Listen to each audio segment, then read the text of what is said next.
warning to our viewers. What you're about to watch is a true story. The following program contains content that some viewers may find disturbing. Viewer discretion is strongly advised.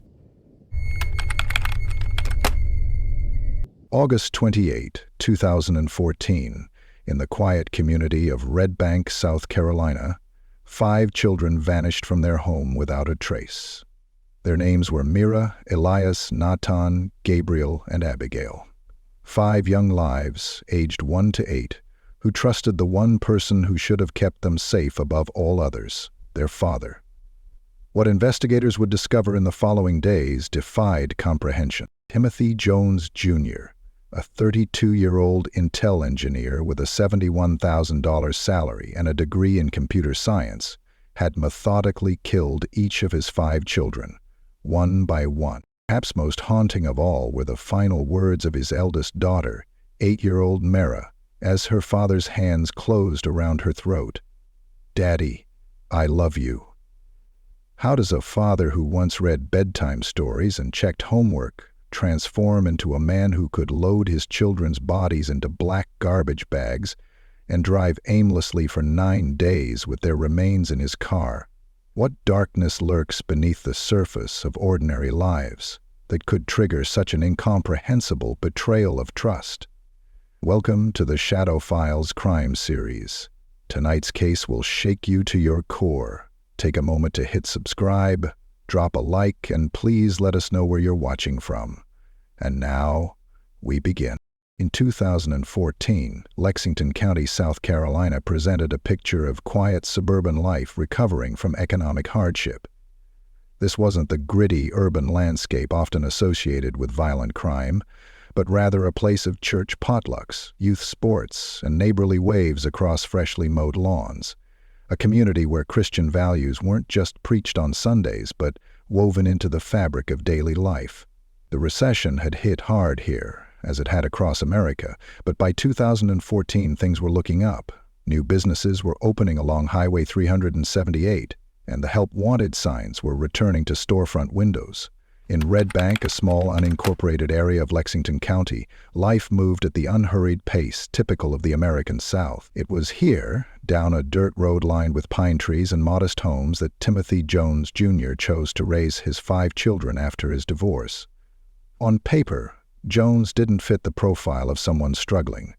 With a degree in computer engineering from Mississippi State University, he worked at Intel in Columbia, earning approximately $71,000 a year. A solidly middle-class salary, especially in an area with a relatively low cost of living.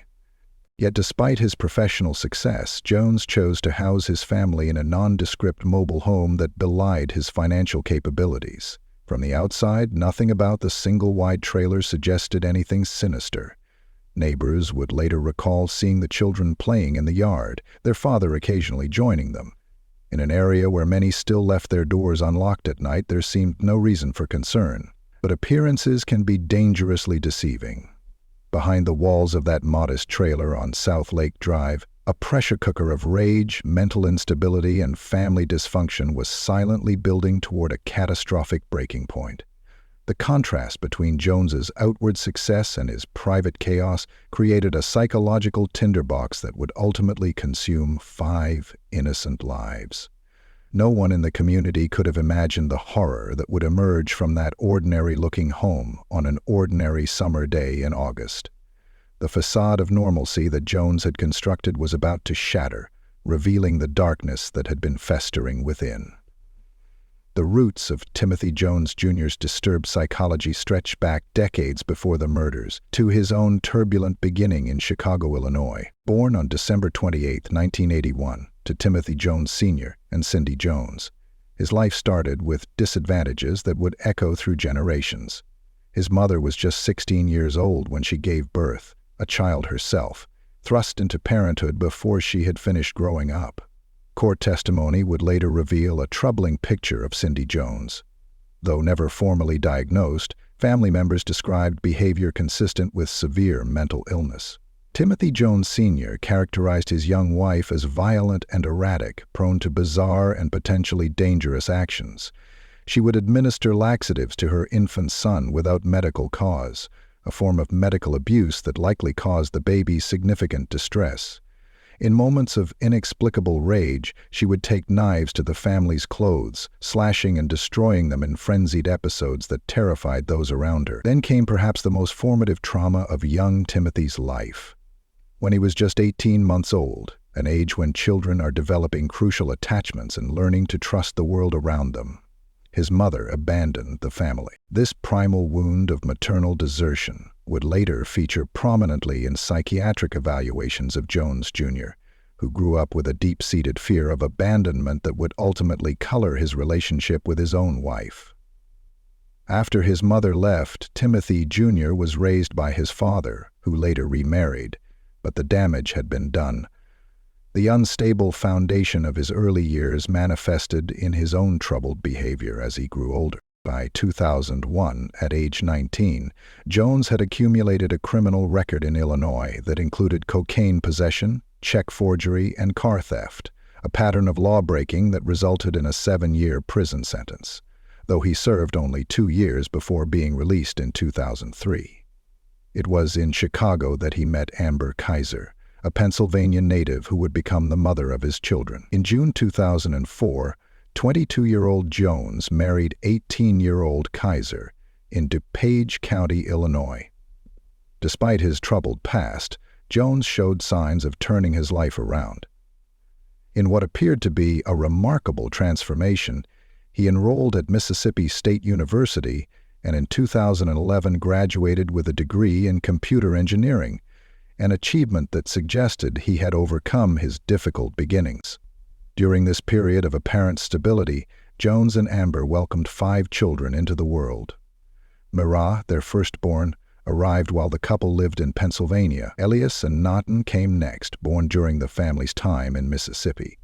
The 2 youngest, Gabriel and Abigail Elaine, were born after the family relocated to South Carolina, where Jones had secured a position as an engineer at Intel in Columbia.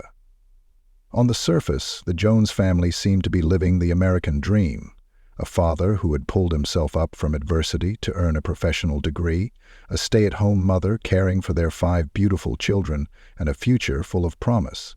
But beneath this veneer of normalcy, the cracks in Timothy Jones Jr.'s psyche were beginning to widen, setting the stage for a tragedy that no one saw coming. As we go into the most chilling details of this documentary, take a brief moment to like and subscribe to our channel if you haven't already, for more in-depth investigations and analysis of significant cases like this. As the Jones family settled into their South Carolina life, the facade of normalcy began to crack. Behind closed doors, Timothy Jones Jr. enforced a household governed by strict religious fundamentalism. During her trial testimony, Amber would later reveal that her husband believed women are to be seen and not heard, and that children should be kept out of the way. At one point, she testified, he even spoke of wanting a farm full of children, not as individuals to nurture, but as possessions to control. Police would later seize Jones' religious materials, finding scripture with highlighted passages focused on corporal punishment. This wasn't casual faith, but a rigid ideology that Jones used to justify increasingly controlling behavior over his family. The marriage began unraveling in May 2012, when the couple separated for 2 weeks. According to Jones' divorce lawyer, when Timothy returned home, he discovered his wife was putting the children to bed and then going next door to meet her paramour. Court records confirmed that Amber was having an affair with a 19-year-old neighbor, a discovery that shattered Jones' already fragile sense of stability. For a man with deep-rooted abandonment issues stemming from his own childhood, this betrayal triggered something dark. He began seeing a family therapist, April M. Hames, telling her he distrusted his wife because of his troubled childhood. In later court depositions, Dr. Hames noted ominously that Jones did not want to feel abandoned by his wife. When the couple's divorce was finalized in October 2013, the court made a decision that would prove fatal. Despite growing evidence of Jones's unstable behavior, he was awarded full custody of all 5 children. Amber retained only supervised visitation rights, and Jones himself was designated as the supervisor. This arrangement gave him complete control over her access to the children, effectively isolating them from their mother's protection. With sole custody, Jones moved the children to another mobile home in Lexington County's Red Bank neighborhood. The warning signs continued to multiply. The Department of Social Services, DSS, investigated Jones twice for child abuse in the months before the murders. In May 2014, one child reported that Jones spanked him and forced him to do exercises as punishment, but since investigators found no bruises, they deemed the punishment lawful. More alarming still, Leonard testified that another teacher, Amy Shearer, had contacted DSS after observing bruises around Nahtahn's neck, jawline, and arms. The 6-year-old reportedly told school officials that his father had held him against a wall in a chokehold. Joy Lorick, a babysitter who occasionally cared for the Jones children, provided some of the most disturbing testimony about conditions in the home. She described a filthy environment with bugs, unwashed dishes, and trash scattered throughout. When she tried to help by cleaning and feeding the hungry children, one child made a heartbreaking request. "Please don't tell my father you fed us, because he might not feed us again." Lorick became so concerned that she filed a complaint with DSS after discovering one of the children with a black eye. As the summer of 2014 progressed, Jones increasingly isolated the children from outside contact. Neighbors rarely saw them playing outdoors anymore. The mobile home's windows remained closed despite the southern heat, as if Jones were creating a fortress against outside intervention.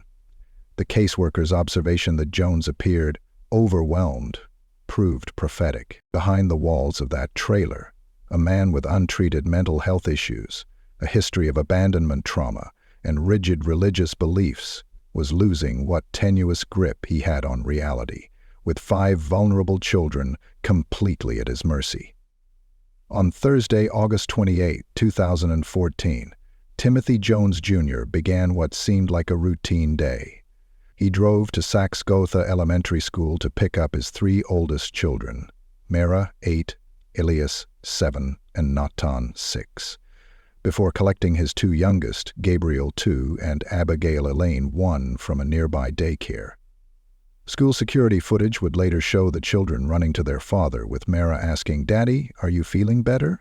a question that suggested Jones had been in a disturbed state even before that fateful day.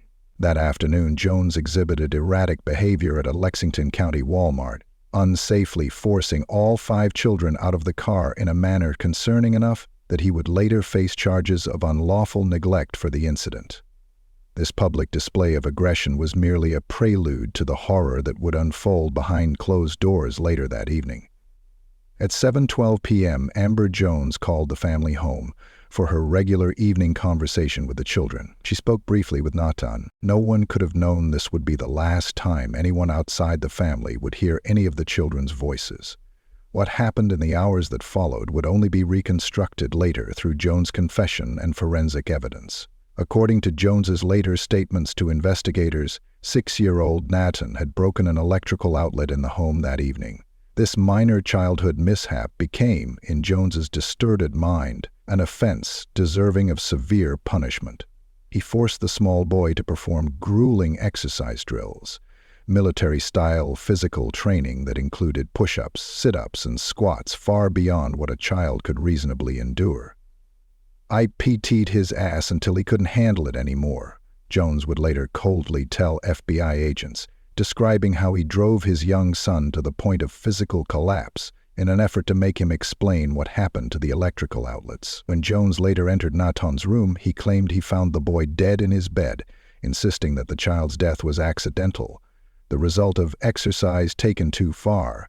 But the medical examiner's findings told a different, more sinister story. Dr. Janice Ross, who performed the autopsies on all 5 children, found evidence suggesting that Nahtahn had been strangled, just like his siblings.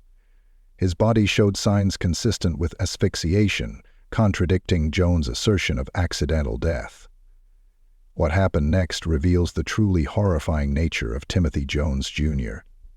Instead of calling for emergency help after finding his child unresponsive, as any parent would instinctively do, Jones made an unthinkable decision. In his confession, he described a moment of panic, claiming to hear voices telling him that the other children would reveal what he had done to Nahtahn, or worse, that they would grow up to be like their mother, who had betrayed him.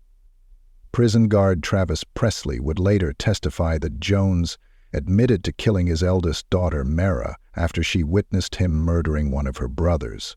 He said that when he saw the daughter, she was shocked, and I don't know, she tried to run away or what.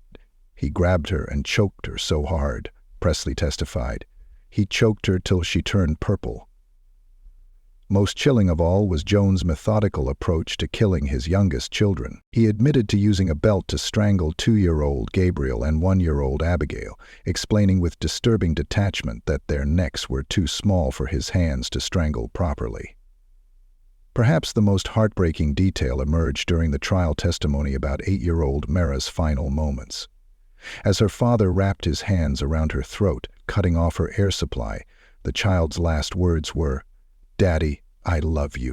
In the span of a single evening, 5 young lives, full of promise, innocence, and unconditional love for the very person who destroyed them, were extinguished.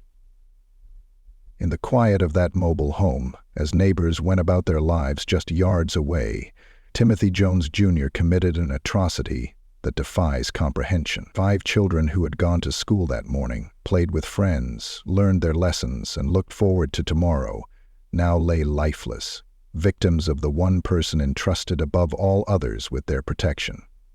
With 5 small bodies now lifeless in his home, Timothy Jones Jr. shifted into a calculated mode of concealment.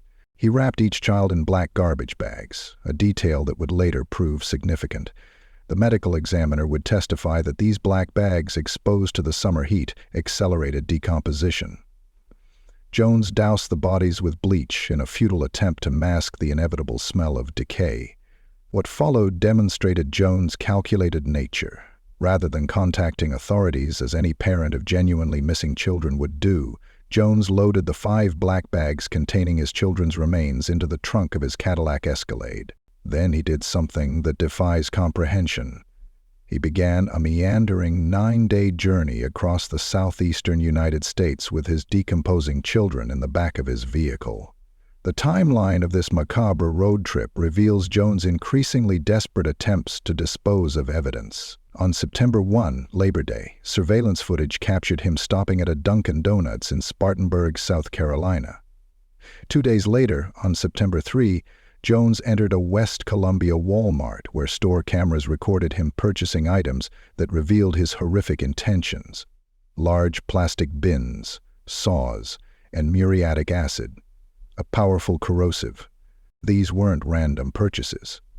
Investigators would later discover handwritten notes in Jones's possession detailing methodical plans to dismember and dissolve his children's bodies, a level of premeditation that directly contradicted his later claims of panic-induced actions. In his confession, Jones admitted he had initially planned to cut up the corpses, but claimed he couldn't bring himself to do it, a rare moment of hesitation in an otherwise remorseless sequence of events. That same day, September 3, Amber Jones made a worried call to authorities. Her ex-husband and children had missed their scheduled visitation at a local Chick-fil-A restaurant, a rare opportunity for her to see her children under Jones' strictly controlled supervision. This was the first official alert that something might be wrong, but with Timothy Jones listed as the children's legal custodian, police simply classified the family as missing rather than issuing an Amber Alert. For 3 more days, Jones continued driving with his grim cargo, the smell of decomposition growing stronger by the hour despite his efforts with bleach. According to court testimony, he originally planned to take the bodies all the way to the Mexican border, though prosecutors suggested the increasingly overwhelming stench forced him to change plans. On Saturday, September 6, 2014, Jones' journey came to an abrupt end at a routine traffic checkpoint in Smith County, Mississippi. Deputies approached his vehicle and immediately noticed the overwhelming odor. When questioned about the smell, Jones calmly replied, "It is garbage," a response so chillingly literal that it would later send shivers through the courtroom when repeated during trial testimony. The officers, sensing something deeply wrong, noted that Jones appeared very strange and possibly on the violent side. Initially suspecting him of driving under the influence, they ran his South Carolina license plate and discovered the missing persons report filed after Amber's call. A search of the vehicle revealed a gruesome scene: blood spatter, materials to produce methamphetamine, and, most disturbing of all, handwritten notes detailing step-by-step instructions for disposing of bodies. Tests would later confirm Jones was high on synthetic marijuana during the traffic stop. One officer would testify that the car smelled the stench of death and was filled with blood, bleach, and maggots. After his arrest, Jones eventually led Mississippi Sheriff's deputies and FBI agents to a desolate dirt road near Camden, Alabama, where he had discarded the 5 black bags containing his children's remains. Investigators described a scene of utter heartbreak: 5 small bundles thrown away like trash in the rural southern landscape. Dr. Janice Ross performed the autopsies on all 5 children, documenting findings that would later move jurors to tears. The bodies had been outside for approximately 1 week, accelerating decomposition in the summer heat. Animal scavenging and maggot activity had further degraded the remains. In the aftermath of Jones' arrest, the full extent of his crimes came to light through the meticulous work of forensic experts. Dr. Janice Ross conducted the medical examinations that confirmed the children's identities and revealed the tragic circumstances of their deaths. After being exposed to the elements for approximately 1 week, the children's remains had significantly deteriorated, making the examination process particularly challenging. The autopsy findings painted a heartbreaking picture. 7-year-old Elias was still dressed in his Saxe-Gotha elementary school shirt when discovered, a poignant reminder of the normal life that had been stolen from him. 8-year-old Merah showed signs consistent with the violent struggle described in testimony about Jones' confession. Prison guard Travis Presley testified that Jones admitted she had witnessed him murdering one of her brothers before he turned on her. 2-year-old Gabriel's examination revealed evidence supporting Jones' confession about using a belt on the younger children. 1-year-old Abigail, the youngest victim, appeared to have been without food and showed signs suggesting she may have been the last to die. Dr. Ross concluded that all 5 children died from asphyxiation by strangulation, classifying each death as homicide. The condition of the remains made it impossible to determine the exact timing, but evidence suggested the children may have been denied food before their deaths, a final act of cruelty in their already difficult lives. Following his arrest, Timothy Jones Jr. was extradited to South Carolina and charged with 5 counts of murder. He entered a plea of not guilty by reason of insanity, claiming that demonic gremlin voices had commanded him to kill his children. This defense strategy would set the stage for one of the most emotionally devastating trials in South Carolina's history. The trial began in May 2019, nearly 5 years after the murders. 18 jurors, 12 primary and 6 alternates, were selected to hear evidence that veteran law enforcement officers described as among the most disturbing they had ever encountered. These ordinary citizens, drawn from various walks of life in Lexington County, could never have prepared themselves for what they would witness over the next 5 weeks. Day after day, the jurors endured testimony that repeatedly drove them to tears. One juror began sobbing openly when prosecutors showed photos of the black garbage bags containing the children's decomposed remains. The trial had to be recessed multiple times when evidence became too overwhelming, not just for the jury, but for everyone in the courtroom. "I think about it every day," one alternate juror later told reporters. "Many times during the trial, I went in the juror's bathroom and just wailed, cried my eyes out." The prosecution's case was built on a mountain of physical evidence and testimony that systematically dismantled Jones's insanity claim. Prison guard Travis Presley testified that Jones had admitted to killing his daughter Merah after she witnessed him murdering one of her brothers, saying he choked her till she turned purple. Another guard, Ben Boyd, recounted hearing Jones describe choking Nahtahn for messing with a light socket. Perhaps the most devastating testimony came from FBI agent David Mackey, who played an audio recording of Jones describing in chilling detail how he executed each child. The tape revealed that Jones strangled the youngest 2 with a belt because their necks were too small. As he choked 8-year-old Merah to death, her last words were, "Daddy, I love you," a moment that left many in the courtroom openly weeping. Among the most haunting pieces of evidence was a Woody doll from the movie Toy Story, 6-year-old Nahthahn's favorite possession. Prosecutors showed how Jones had ripped the doll to pieces to torture the child before killing him, in a moment that sent chills through the courtroom. As the mangled doll was passed to jurors for examination, its voice box, still functioning despite the damage, suddenly activated, chirping, "Boy, am I glad to see you." The eerie timing felt to many like a message from beyond the grave, as if Nahtahn himself were speaking to the jury. Teachers and the former principal of Saxe-Gotha Elementary School testified about the children's lives, describing how Nahtahn had been excited to graduate from kindergarten, but neither parent had attended his graduation ceremony. "It broke all of our hearts," one juror later recalled. "I was so upset because that child didn't have anybody, because nobody was there." The central question of Jones' mental state was addressed by Dr. Richard Frierson, a court-appointed psychiatry professor with 30 years of experience examining criminals. After extensive evaluation, Frierson testified that Jones knew right from wrong and was not delusional when he killed his children. "He made a conscious choice to kill them," Frierson stated, diagnosing Jones with a substance-induced psychotic disorder rather than schizophrenia. Perhaps most damning was a recorded prison phone call in which Jones blamed the killings on his ex-wife. "We can chalk this up to Amber. If she'd been here, this wouldn't have happened." Jurors later cited this statement as evidence of Jones' zero remorse and refusal to take responsibility for his actions. After 15 days of gut-wrenching testimony, the jury deliberated and on June 4, 2019, found Timothy Jones Jr. guilty on all 5 counts of murder. 9 days later, on June 13, they unanimously sentenced him to death. "It wasn't hard to do the right thing with Tim Jones," one female juror later told reporters. "He wasn't crazy, he was evil." Another juror, who before the trial had doubted she could vote for capital punishment, explained her decision.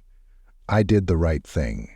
Those children had no voice but us." The financial cost of bringing Jones to justice was substantial. According to Lexington County officials, South Carolina taxpayers paid $647,653.27 for his trial. But for 11th Circuit Solicitor Rick Hubbard, who prosecuted the case, the expense was necessary to honor the victims. "If this wasn't the case for the death penalty," Hubbard stated after the trial, "we don't need a death penalty. Nothing compares with the murder of 5 kids." In 2021, Jones' attorneys filed an appeal with the South Carolina Supreme Court, claiming the trial had been unfair. On March 29, 2023, the court issued an opinion firmly rejecting these arguments and affirming both his conviction and death sentence. Today, Timothy Jones Jr. remains on South Carolina's death row, awaiting execution for the murders of his 5 children. In his office, Prosecutor Hubbard keeps a new Woody doll on a shelf, a poignant reminder of Nahtahn and his siblings. "It kind of became the image of the case for us," Hubbard explained. "It represents the good part of their short lives, when they were alive and when they were happy, and why we fought so hard in this case." Beyond the courtroom and the headlines, the Timothy Jones Jr. case left permanent scars on everyone it touched. For the 18 jurors who sat through 5 weeks of horrific testimony, the experience was profoundly transformative and traumatic. "We paid attention to every word, every piece of evidence," said one juror, who worked as a paralegal. "We played his confession tape, stop, played it stop. We listened to every word he said. The psychological weight of such careful attention to horror is immeasurable." 3 months after the trial concluded, many jurors reported still being haunted by what they had witnessed. The 52-year-old alternate juror, identified as L.A., told reporters, "I think about it every day. Many times during the trial, I went in the juror's bathroom and just wailed, cried my eyes out." Another juror, a 50-year-old Air Force veteran, was so disturbed by repeated testimony about the smell of death from the children's decomposing bodies that it triggered PTSD flashbacks to her time unearthing war crimes graves in Bosnia. "I smelled death in Bosnia, and since then I've had nightmares about it," she revealed. The trial brought it back like it was yesterday, forcing her to seek therapy at the Dorn VA Medical Center. Even the jury's outwardly composed leader, a 39-year-old Lexington County woman referred to as Madam Four-Person during the trial, found herself uncharacteristically emotional after the verdict. "I got home with my family that loves me and broke down. My husband's like, 'What are you doing? You don't cry,'" she recounted.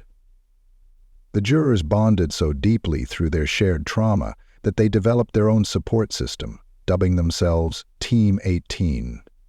They stayed in touch through group chats on their phones, helping each other process an experience few could understand. At least one juror memorialized the 5 Jones children with a small tattoo, a permanent mark of how deeply their story had affected her. Psychology professor Don McQuiston from Wofford College in Spartanburg explained this phenomenon as secondary trauma, a condition similar to PTSD that can affect people exposed to graphic details of violence, particularly violence against children, the people typically selected for jurors.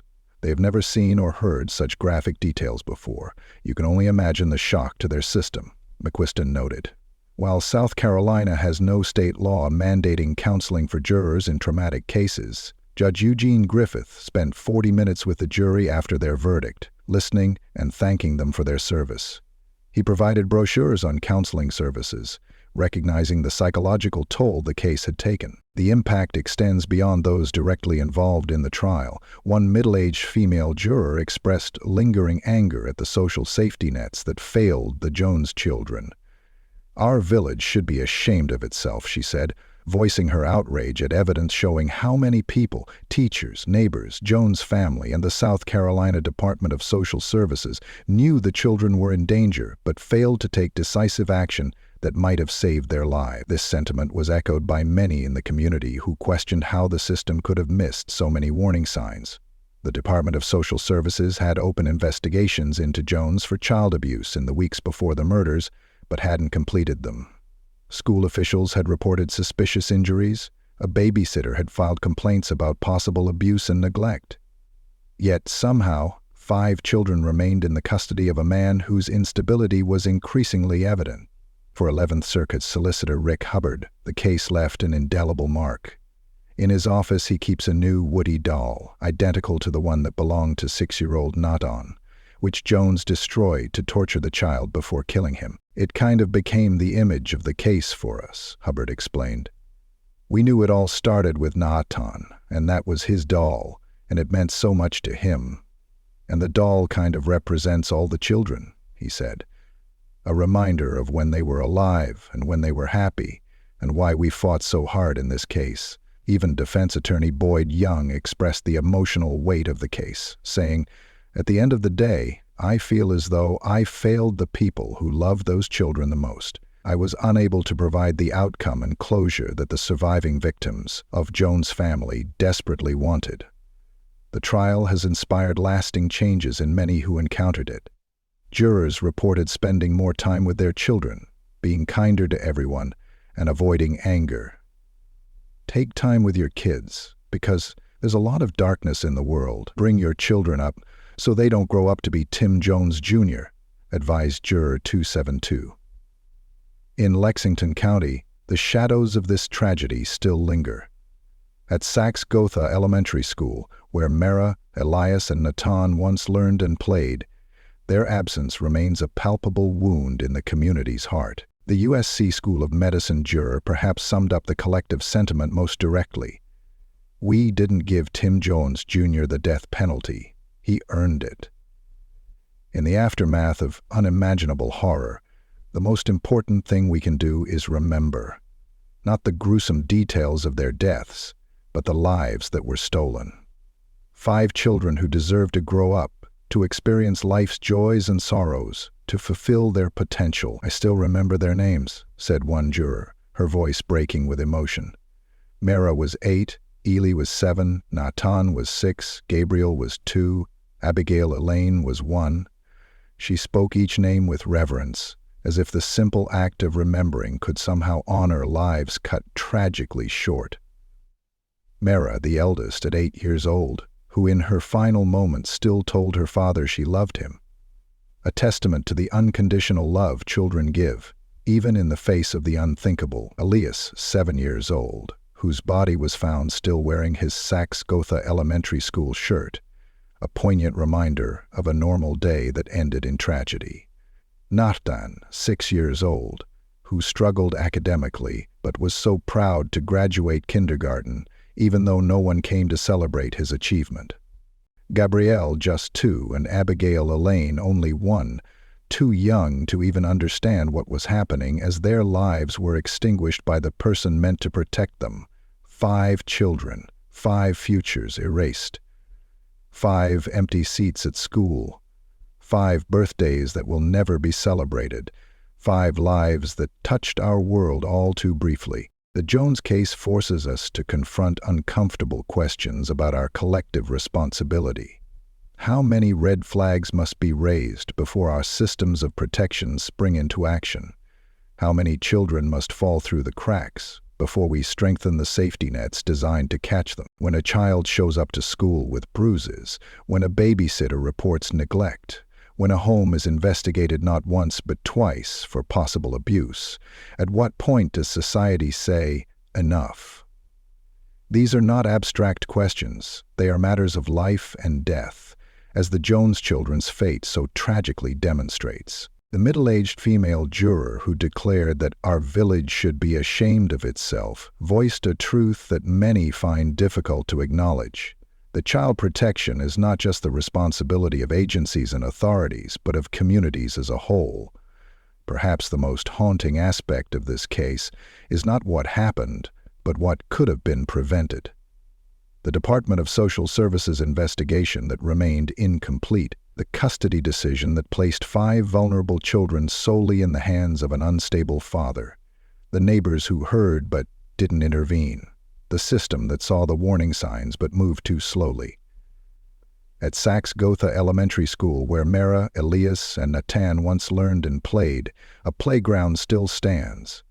Other children now race across it, laughing and shouting as children should. But for those who knew the Jones children, who taught them, who saw their smiles and heard their voices, that playground will always feel a little emptier, the laughter a little hollower, knowing who should be there but isn't.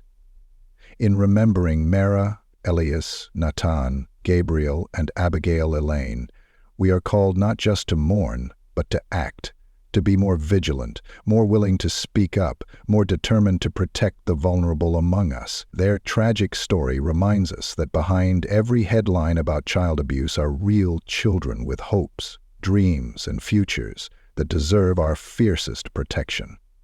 Their short lives mattered. Their names matter. And in speaking them, in remembering them not as victims, but as children who deserved better, we ensure that something meaningful emerges from this darkness. Merah Jones, 2006 to 2014. Elias Jones, 2007 to 2014. Nahtahn Jones, 2008 to 2014. Gabriel Jones, 2012 to 2014. Abigail Elaine Jones, 2013 to 2014. 5 children, 5 lives, 5 reasons to never look away. If you enjoyed this content, join our community by subscribing and turning on notifications. Every subscriber makes it possible for us to keep creating content we're passionate about sharing with you.